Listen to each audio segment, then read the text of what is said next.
Well, welcome everybody. We're excited to be here. We're excited to talk about some of the progress we've made on Everglades restoration, but also some of the disappointment of some of the recent federal moves regarding. I want to recognize we've got a lot of great people here. We've got DEP Secretary Sean Hamilton. We've got Wes Brooks as our CRO for the state of Florida. We have Chauncey Goss, Chairman of the South Florida Water Management District. We have other board members, Scott Wagner, Ronnie Bergeron, Ben Butler, Charlotte Roman, Jay Steinley, Jackie Thurlow-Lipsis. We have Drew Bartlett, who's the Executive Director, South Florida Water Management District. And then we've got a number of captains for clean water, including Daniel Andrews, who's the Executive Director, as well as Chris Whitman, Eric Eichenberg, CEO of the Everglades Foundation. We have Senator Marco Rubio. We have Congressman Brian Mast, Congressman Brian Donalds, both representing different parts of South Florida. It's good to be here. I will say, and Ronnie Bergeron, you'll appreciate this, for Christmas, the First Lady's gift to me was a pair of boots made out of python captured in the Florida Everglades. So we've upped our python capturing over the last couple years. I was able to highlight a fellow at the State of the State. In 2020, the winner of the python contest got 9 pythons. 2021, this fellow got 41 pythons. And so we want to continue to be able to do that. It's very damaging what they do to the ecosystem there. So we want to continue to put resources in for that. We're here today because we have a lot of great Everglades projects, but really the crown jewel is this EAA reservoir project, and it's vitally important to reduce and even eliminate harmful discharges to the Caloosahatchee and St. Lucie estuaries, and for sending more water to the Everglades and to Florida Bay. And that's why we were all very disappointed that the Biden administration failed to dedicate any of the recently passed $1.2 trillion infrastructure funding to the EAA reservoir, not one dime going to this vital project. In fact, none of the projects that were actually funded, which although we appreciate, but none of them will provide meaningful reductions in harmful discharges to our estuaries that the EAA reservoir would be able to do. And so today, we're all here united, calling on the Biden administration to include at least $725 million for Everglades restoration in the upcoming FY23 budget request, and to allocate the funds necessary to timely advance the EAA reservoir project. And so we need it funded. We also need it funded in due time so that we can actually do it now rather than have it drag on.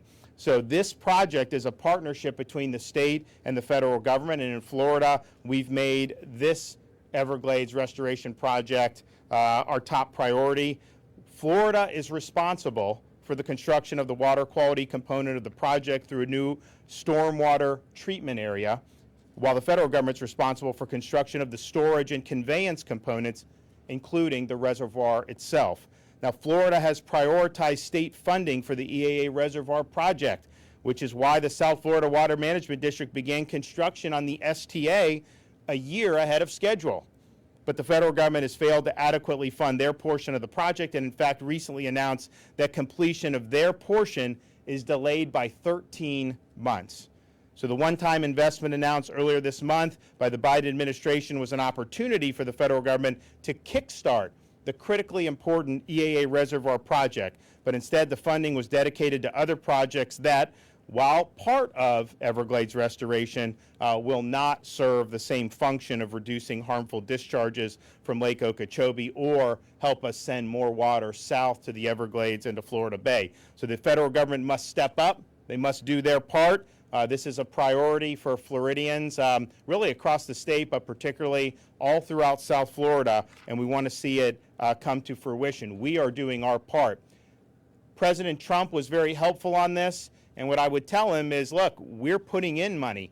We're not just asking you to do, here's what we're doing. And he appreciated that. And they did, I think, over $350 million in his final year in office. And we appreciate that very much. When I came into office in 2019, we said we were going to increase funding for Everglades and water quality by $1 billion over what had been done the previous 4 years. Well, the legislature has been very supportive of this. And if you look at what we requested in our budget, almost $1 billion for Everglades and water quality. If we end up getting that, instead of increasing by just $1 billion over 4 years, we will have actually doubled the funding for Everglades and water quality, water resources projects from the previous 4 years. And so that's a huge commitment that we were able to do. We were able to keep that commitment even in very uncertain times, such as the 2020 legislative session. So we're proud of that, and we're going to continue to stand up and do it. So we will likely have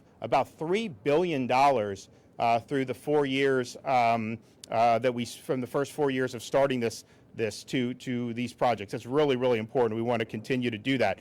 And as I stand here today, 43 different Everglades restoration projects have broken ground, hit a major milestone, or finished construction since I took office in January of 2019. This includes the STA 1 East project right behind me, a 5,000-acre stormwater treatment area, which is a component of the Restoration Strategies Plan and will improve Everglades water quality and send more clean water to the south. It also includes the state's portion of the EAA Reservoir project, which is well underway, and projects across South Florida, like the final phase construction on the C-43 reservoir and completion of the C-44 reservoir and STA. So we are disappointed. It was a big missed opportunity for the federal government to not have put not even one dime that went to the EAA reservoir. But we're going to keep doing our part, and we're going to keep rallying to make sure that we get the support we need for the federal government. They've said that they would support, and so now's the time to do it. We want this done, but we want it done in a manageable time and not have it drag out forever. And we're proud that we've been able to do a lot of these projects on the state level ahead of schedule. And it's really important that we continue to do that. So I want to thank some of our legislators, federal legislators, Senator Rubio, Congressman Mast, and Donalds, for really supporting this and being great advocates for the state of Florida every step of the way. I think with their support, we're going to be able to finally pry some positive outcomes out of the federal government. So I'll bring some of them up to say a few words. So Senator Rubio, floor is yours. Well, thank you, Governor, and thank you guys for coming. That's a big python right there behind the camera, people. I'm joking with you. No, thank you guys for covering this today. You know, the thing about Everglades funding is it's been a state-federal partnership from the beginning. And for a significant period of time, it kind of fell off the grid in terms of being in Washington a priority. And beginning about late 2016, early 2017, you began to see some consistency, and it became a real priority. One of the reasons why I left the Commerce Committee and went on the Appropriations Committee is to get that consistency. And the key to this is, number one, is obviously the amount of money, right? There has to be enough money allocated to these projects so they can begin to happen. Because Everglades restoration is not one project. It is a suite of projects that each build upon one another, and none of it matters unless all of it happens. And so part of the thing that fell off is the federal government's commitment really fell off for the better part of over a decade. So beginning in 2016, 2017, you began to see consistency, right? Money being able to start going into it. And then we looked at every opportunity we could find to accelerate, right? If there was an opportunity to increase the amounts, and that's what happened under President Trump, if we saw a one-time opportunity to increase the amount assigned in that one particular year, it helped to make up for some of the lost time and push it forward. Earlier this year, every member of the Florida delegation, Republican and Democrat, signed on to a letter making a request for a substantial one-time increase. The bill that passed, actually fell short of that number. And the most meaningful thing about it, it was the first time ever that the Army Corps acknowledged, the federal bureaucracies acknowledged that they could spend that amount of money. Because one of the arguments that was always given by our opponents who wanted that money for other parts of the country was, well, we can't give you that much money because you can't possibly spend it all. And it was the first time there was an admission that they could. This is, according to all information, is the single most meaningful project in terms of those releases coming out of Lake Okeechobee. And for it not to be included as part of the projects that are being funded, I think speaks, I'll let people speculate about the politics of it, but I think it speaks as well to the importance that when Congress passes this money, that we put clear guidelines about why we want to follow the plan as we've agreed to and has been laid out with state authorities. If the people that are involved in this, as these folks are on a daily basis, are telling you this is the order of priority that we want to do these projects, these are the most important ones, the ones we'd like to finish first, I think whatever federal dollars flow should follow that pattern, and it didn't do so in this case. So my hope is that we'll be able to go back here and we'll have a regular spending bill out of Congress as we do every year, and that in that regular spending bill, not only will those guidelines be delineated more carefully so that they can't avoid following the lead of our state partners, but more importantly, that we can continue on that trajectory of consistent and steady funding so you can do the long-term planning that results in real projects happening, contracts being put out, and so forth. Look, I'll close with this. I've always cared about the Everglades. I've been aware of it, but it really is something I've become passionate about since 2016. And it is a multifaceted issue. It most certainly has ecological and environmental impacts to it. It's a very unique ecosystem, unlike any in the world, but it has extraordinary economic ramifications. We have multiple industries in the state that are dependent on the quality of our water. It impacts virtually every part of our state, from Central Florida south. Whether you're a charter captain, whether you're a recreational fisherman, whether you're the tourism industry, whether you're in real estate and the value of your property is degraded by the loss of water quality, it has an extraordinary economic impact on the state. It is one of the single most important things we can do for the future of the state is to deal with Everglades restoration. And it is a priority of our delegation, and we just need to keep pushing forward on it to make sure that the federal partnership here follows the plan as outlined with our state partners, that it's sufficiently funded, and when opportunities present itself to accelerate that funding, and that it's consistent, that it's every single year, and that it doesn't have the sort of drop-offs we experienced for over a decade and a half. So thank you all for covering this. Thank you, Governor, for inviting us. Thank you. I'd also like to say, once there was more interest in the Congress, and I was actually there at the tail end of what Senator Rubio was talking about when they were doing it. Prior to taking office as governor, I met with President Trump, explained to him about these discharges and how the Army Corps would discharge the water. I mean, the state, we don't control the discharges. I mean, that's done federally. But we asked, could you manage the lake maybe a little bit different? Congressman Mast was very much involved with kind of helping us, pitch the president on that. And to his credit, and the Army Corps' credit, 2019, I don't know that we had any discharges. I mean, we had very few, and really the last 3 years have been far, far fewer discharges than what you saw in 2018 and 2016 and in those years. And so our view was these projects are important. You can't just snap your fingers and they happen. It does take some time to do, but if they could manage the lake a little bit better to try to avert discharges when they're the most harmful in the rainy season, then that will really help the quality of the water. And by and large, they've worked with us, and so we appreciate it. I know they're going through some other stuff. We've been working with them on that, but if we can get that management to where, hey, there's a lot of factors at play here. We don't want to be sending harmful discharges into these estuaries. Do what you can to minimize, and then continue on our projects. We're going to be in pretty good shape, if we get all this stuff done. So Congressman Mast has been really instrumental in that. This is an issue he knows probably as good as any elected official that I deal with, and so I want to let him come up and say a few things.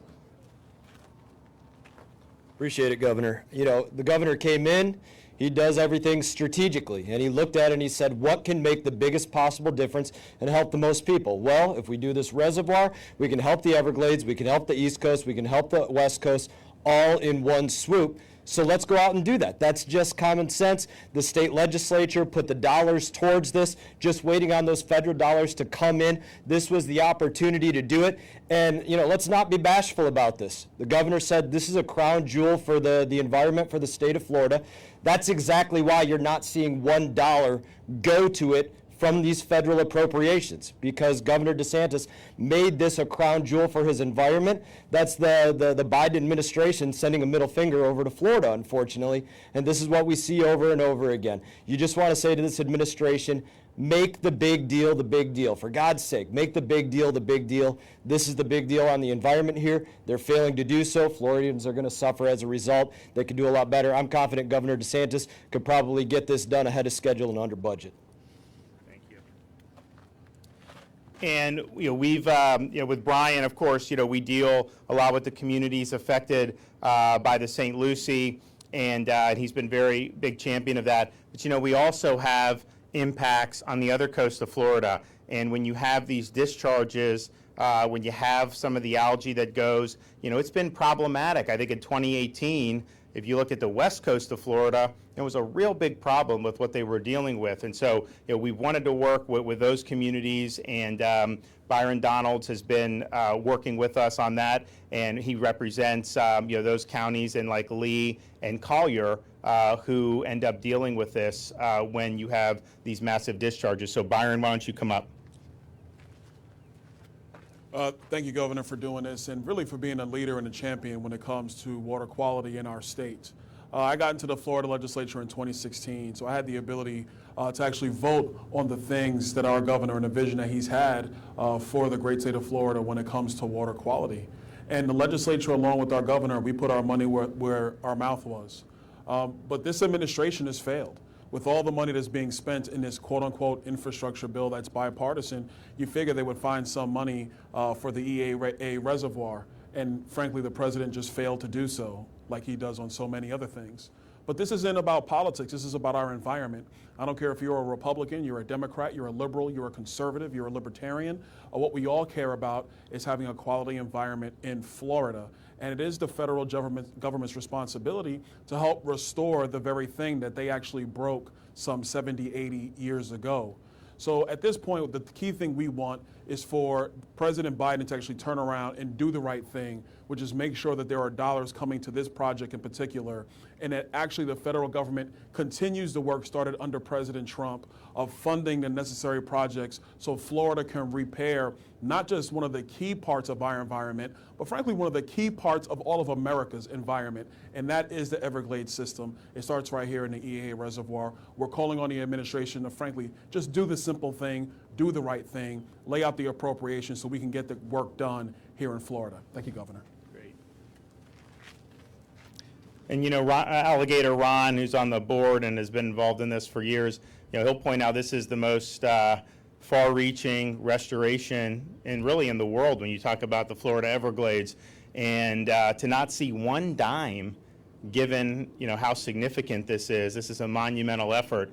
Really disappointing, because I think if they would have put a big chunk of that towards this, that would have really helped us kind of get back on track on the federal side. We started our stuff early. We're going to continue to fund it. We've got strong support across the board in the legislature, and it also helps the fact that we have a massive budget surplus because the state revenue is coming in so hot because of all the economic activity and the fact that people want to be in Florida, and so we're benefiting from that. We clearly have the ability. When my first year, 2019, that was pre-COVID, state was doing fine, but we have way more opportunities to be able to do this because of the amount of revenue that's coming in with a very strong real estate, other types of markets.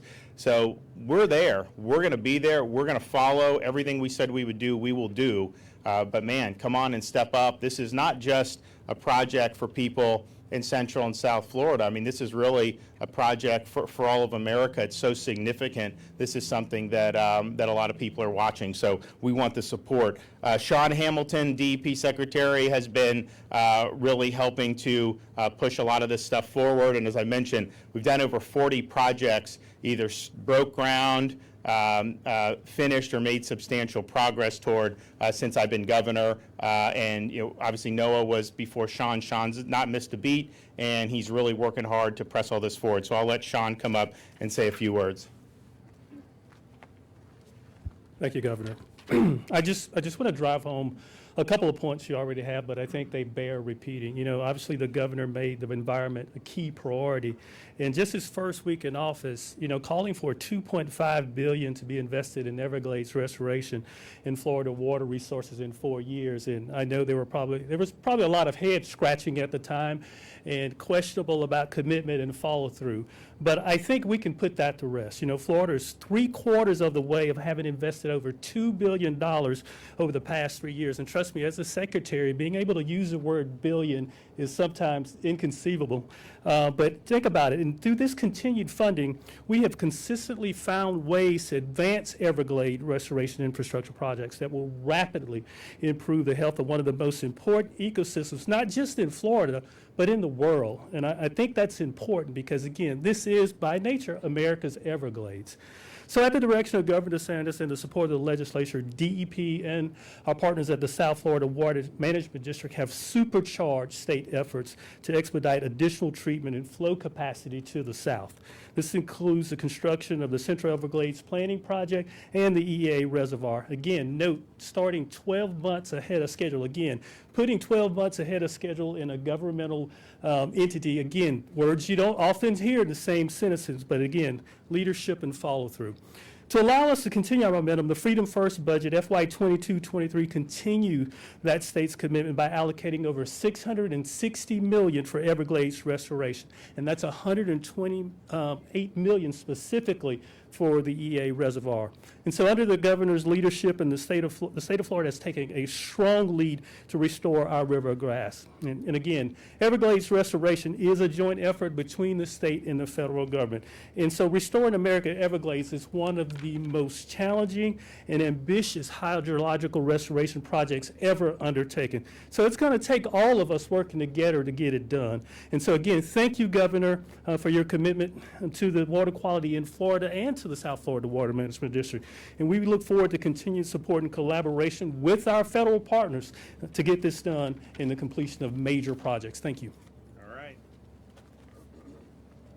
Okay, and then finally, the chairman of the South Florida Water Management District, Chauncey Goss. They are really leading on a lot of these projects. We've been able to, over the last couple years, do things like raise the Tamiami Trail. We have more water flowing south than ever before, and they're always looking for ways to do even more. Obviously, this project is a big part of that, but we have done others that have helped do that. So Chauncey, why don't you come up?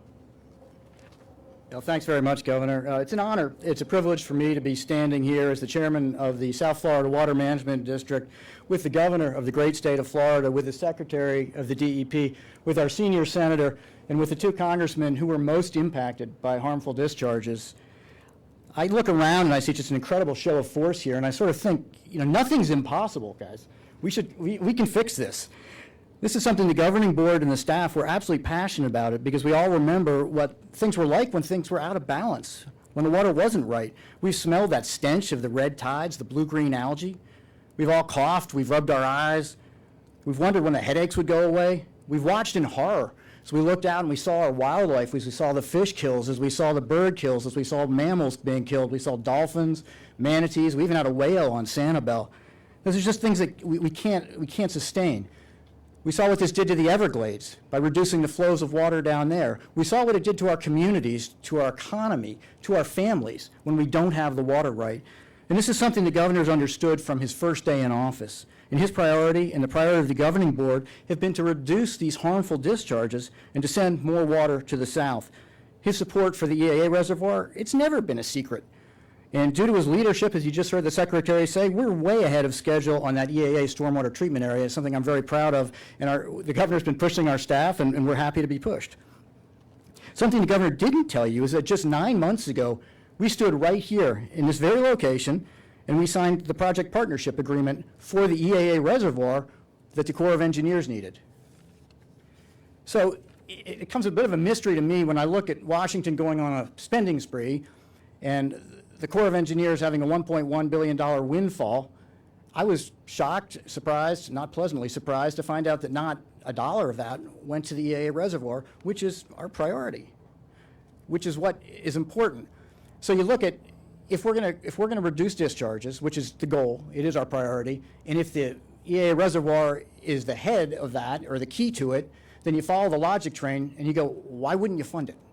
And that's something that we're going to be trying to find out. I'm interested to see what's in the 22 budget. We'll be seeing that in the next month or so. I'm interested to see what's in the 23 budget, the 22 appropriation and the 23 budget. I hope the EAA reservoir is fully funded. Florida as a state is absolutely doing our part. Now, the governor mentioned 43 projects that we've either started, finished, or made meaningful progress on. And what the governor didn't say is that he's been to an awful lot of ribbon cuttings. And that's something, Governor, you're not just putting your money where your mouth is and not just asking for money in the budget, but you actually show up at these. And that, I can't tell you how much that means to us on the front lines. Your being here means a lot, and it gives our staff an incredible boost to know what a priority this is for you. So yeah, we have incredible momentum now. We're going to keep that momentum up. We've got the men and women of the South Florida Water Management District are going to keep pushing under the excellent leadership of our Executive Director, Drew Bartlett.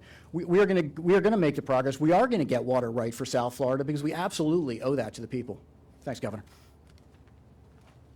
Okay, we're going to keep working on, together with South Florida Water Management District. We'll have DEP. We're going to be working with our federal partners. We're really pleased with the progress we at the state level have made.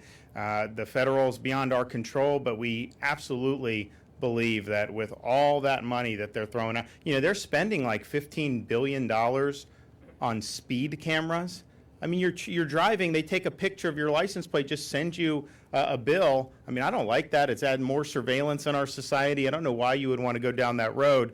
But they're putting all this stuff in there, and I'm just thinking to myself, could they not have pried just a heck if they did a couple $100 million, but they could have done a chunk of that reservoir with what they're doing, and that would have been something that would have been very meaningful. But alas, we're here. They didn't do that, but we're going forward with our parts. We're going to have a great, I think, legislative session in terms of support for Everglades and our water resources, and we're going to continue to put the pedal on the metal in the state of Florida. Okay, thanks everybody. We'll take some questions from people. Please respond to the Nazi demonstration in Orlando over the weekend. Why do you feel hate groups would feel? So what I'm going to say is these people, these Democrats who are trying to use this as some type of political issue to try to smear me as if I had something to do with it, we're not playing their game. Some jackasses, doing this on the street. First of all, state law enforcement is going to hold them accountable because they were doing stuff on the overpass. So they're absolutely going to do that, and they should do that. But I'm not going to have people try to smear me that belong to a political party that has elevated anti-Semites to the halls of Congress like Ilhan Omar, that have played footsie with the BDS movement, that even have people in their party that have cavorted with Farrakhan. No, we're going to take our record in Florida and what we've done, sign the strongest anti-Semitism bill in the country. We've stared down companies who were indulged in BDS like Airbnb, and we've won. We've provided record funding for Jewish day schools, and we've had the strongest relationship between Florida and Israel than we ever had in terms of education, business, all these tremendous things that have happened since our state visit in 2019. And so they try to play games to try to politicize. Why would they do that? Why would they want to elevate a half dozen malcontents and try to make this an issue for political gain? Well, because they want to distract from the failure that we've seen with Biden, and they're all joined at the hip. All these policies, they all support in Florida 100%. The inflation that these policies have caused, that's absolutely killing people at the gas pump, in the grocery store, making everything we do in the economy more expensive. You look at the disaster on the southern border, people from like 100 different countries pouring into the country illegally, hundreds of thousands of people a month. They support those policies. Those are bad policies. You look at the crime throughout the country that's really spiraling out of control because of soft on crime policies. We're not going to let that happen in Florida, but that is something that they're tied at the hip with. You look internationally how our country's been humiliated, how these other problems are happening all because of the failure of leadership. And so that is what they're trying to avoid, is being able to be held accountable for that. So we're not going to let them get away, with these stupid things where they're trying to smear somebody unfairly, and I will not be smeared by them, and that's just a reality. And oh, by the way, Florida is probably, maybe other than Israel, the #1 destination for Orthodox Jews to move to if you look over the last 2 years, because we do it right, because we have provided tremendous support, and that's just what we're going to continue to do in the state of Florida. Governor, you had mentioned illegal aliens. Yesterday we reported 4 busloads of illegals were pretty much dumped off in Central Florida.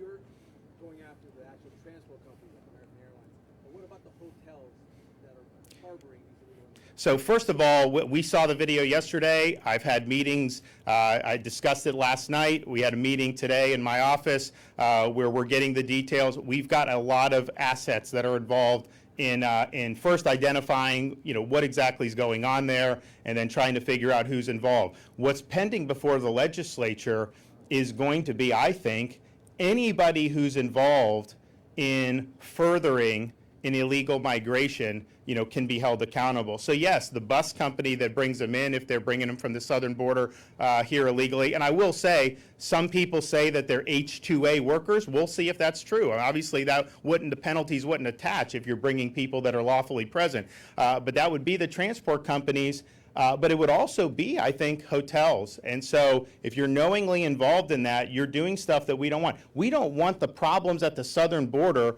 to be imported into the state of Florida. And so people that are instrumental in that, we want to hold accountable by, of course, denying business opportunities with state and local, but maybe even more important, making them pay restitution for all the costs that's going to end up doing. So that could be the bus, and it could also be the hotel. But we need to get that through the legislature. I think we will, because I think people are very frustrated with what's going on. We're also asking for, I asked for $8 million. We're actually going to go and ask for more to be able to redirect some of these folks to sanctuary jurisdictions. I mean, that's just the bottom line. We're not going to let Biden's recklessness at the border impose costs on the state of Florida. And so we're going to have that, and we think we're going to get that through as well. So hopefully, we get in middle of March, sign some legislation, sign the budget, then all of a sudden those penalties will be able to attach. And I think the goal of it all is, if you have the penalties, or not, they're not penalties, it's restitution,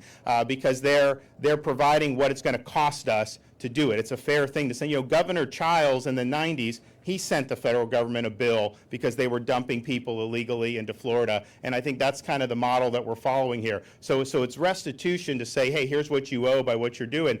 I think a lot of them are just going to say they don't want to mess with doing this in Florida. I think we'll have provided a sufficient deterrent, and so that's what we're looking to do. But we have not gotten all the facts on that yet, but we have a lot of people who are involved in getting the facts. If it turns out that these are folks who are on farm worker visas, then obviously the bus company didn't do anything wrong at that point. But if they're ferreting people who came illegally from the southern border, bringing them all the way into Florida and dumping, then that's when there's going to be a problem. Governor, this may be more appropriate for the congressman. Sure. But I want to pivot back to the topic today. Sure. Have there been any awareness in the months leading up to the vote about what was in the infrastructure bill, and had that issue been brought up with the Democrats? Which issue? The AEA? EAA. Oh, yeah. No, this is a delegation priority. I mean, every member of the Florida delegation, Republican and Democrat, signed a letter asking for a historic increase. The president's original budget, what was it, 131? Where it was underneath the baseline from a year ago. And we were asking for a big increase. The problem with the infrastructure budget, it was loaded up with all kinds of stuff that had nothing to even do with infrastructure. If this was an infrastructure bill, you didn't even have more votes. Why does it have all this money for the Northeast Corridor and Amtrak and because of New York? Money for California, money for Alaska because of the votes that they were able to get from a senator there. And beyond, tree equity, going after racist highways, and putting alarms and mandatory infant alarms in every car. I mean, the list goes on and on. There's a bunch of money in that bill. It has nothing.